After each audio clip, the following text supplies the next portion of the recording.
Hi everyone, it's Sam, NFTstatistics with your Proof Daily NFT Countdown.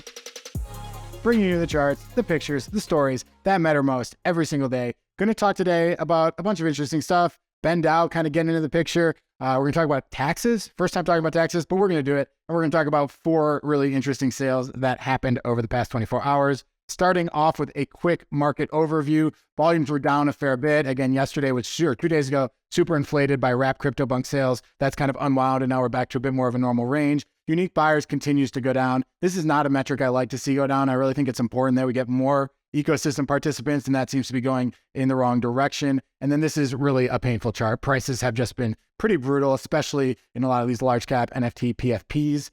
What you can see here down something like 2 or 3% again, but it's just really been kind of one direction. A lot of that weakness was in Bored Apes as well as Punks. Those are the 2 largest members or constituents within that index. In terms of mid caps, a bit of strength in Potatoes, a bit of weakness in Genesis Creeps. The whole overall index was pretty flat on the day. One project that did pretty well, a bit of a standout, Crypto Citizens Official by Bright Moments. Nice to see that floor go from 0.6 to about 1 ETH. A bunch of people swept the floor yesterday. And one of the especially cool things is that this rally was not about airdrop farming. If you actually look at where the buying was, it was on OpenSea, and it was trades where the buyer initiates the trade as opposed to the seller dumping on a bid. Normally, when these are airdrop-driven rallies, you see a lot of sellers dumping onto bids.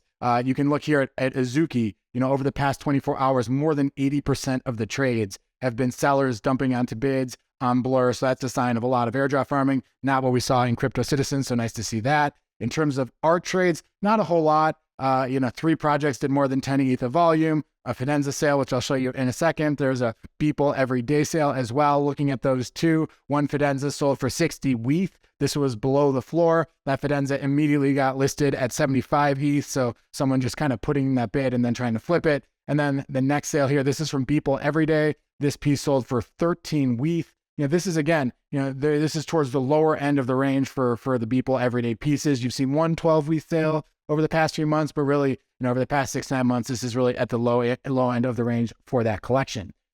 Second story to talk about, BendDAO auctions get triggered. Now this chart gives a bit of the backdrop on BendDAO, and this is the number of loans that have been taken through BendDAO over the past 6 months. You can see it, Azuki, Bored Apes, and Mutant Apes. The amount of loans against NFTs has basically doubled just on the BendDAO platform alone over the past 6 months. Now, for those who don't know, what is BendDAO? The basic idea is that if you have an NFT, and we'll use Bored Apes in this example, if you have a Bored Ape, you can put it in escrow with BendDAO, and they will give you ETH. They'll give you 60% of the floor price, and you can go do whatever you want with that ETH. The only kicker is that if the floor price gets lower and lower towards the amount of debt you have outstanding, within 20%, BendDAO will trigger an auction. They will sell your Bored Ape, and they will take that ETH to pay back the lenders. So if you're someone who borrows, you have to be very careful that you have enough ETH to buy back the bar to pay off your debt as the floor price gets lower and lower. What's happened over the past day is 10 Bored Apes have actually gone into that auction process. The floor got too close to the amount of debt owed. So there are now auctions going on for these 10 apes. Now, a bunch of these are not floor apes. These are actually really interesting apes. So the hip hop suit, the robot fur, the cheetah fur, all pretty nice apes that are all under auction right now. How do the auctions work? They're 24 hours. If you want to bid, you can bid on the NFTs you want. In order to bid, you have to cover the amount of debt that the borrower took.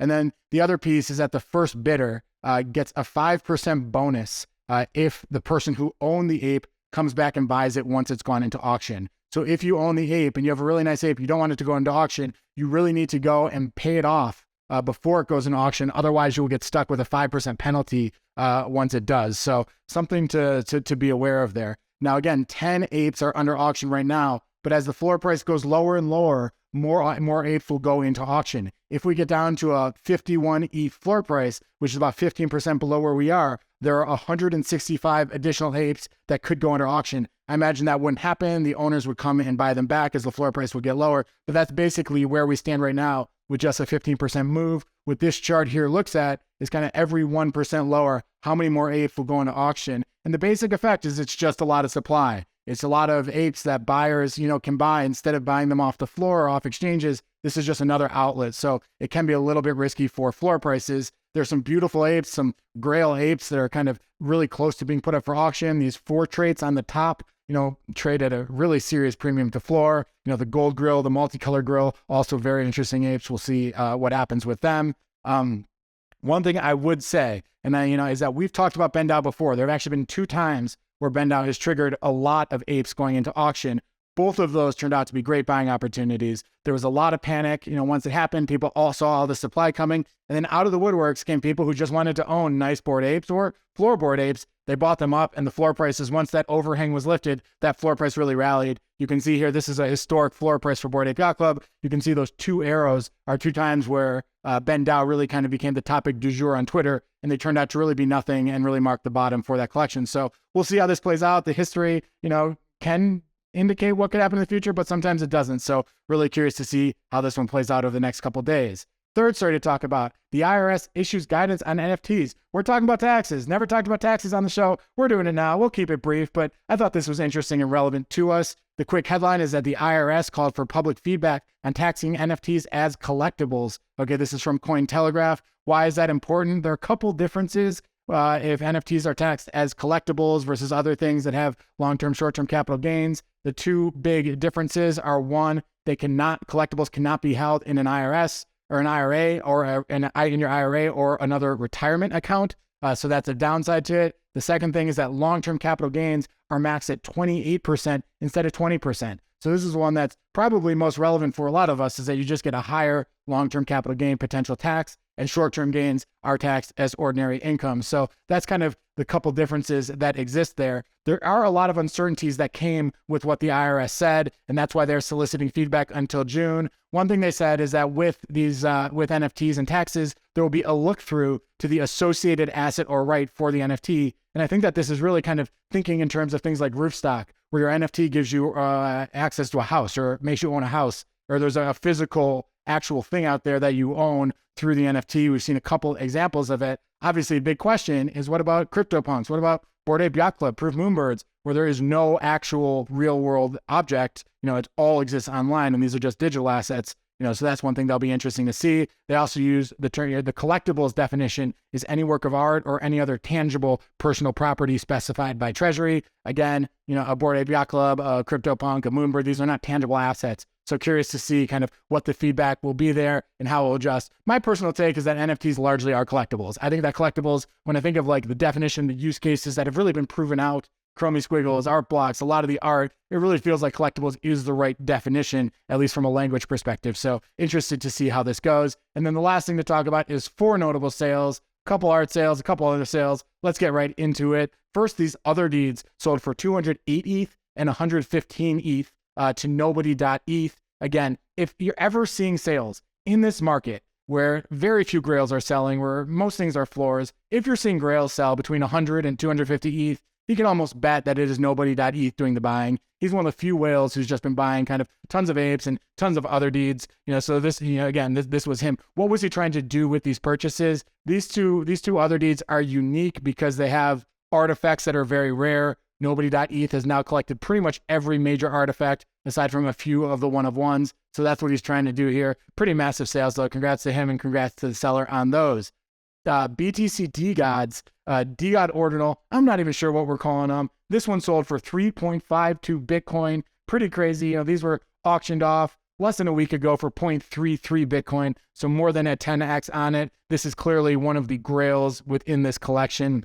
In terms of just comparing the sale, this sale was higher than any Bitcoin trade that we've seen for a Yuga Ordinal, for any Bitcoin punks. The only collection kind of this category that we've seen with a higher sale that I know of, maybe there's one that I don't know of, but of the ones I know, is Ordinal punks, where you saw a sale at 11.5 Bitcoin. I've seen a bunch of sales at 4 Bitcoin around that range, but 3.52 Bitcoin for this Bitcoin DeGod is a pretty incredible price. Frank DeGods did say he wants to be the best, the most interesting project on Ordinals. So I'm not too surprised to see these guys doing well. Curious to see how it plays out going forward. In terms of art, a sale to talk about, this piece called Atlas by Enixt. She has a different name on Super Rare on Twitter. She goes by May though, so we'll just call her May. This piece sold for 5 ETH. A lot of her art is this 3D kind of imaginary world that really resembles world, but is dreamy in a lot of ways. From her website, she says, "I have always used art as a means of escapism, the perfect way to step outside your mind for a moment and go someplace else.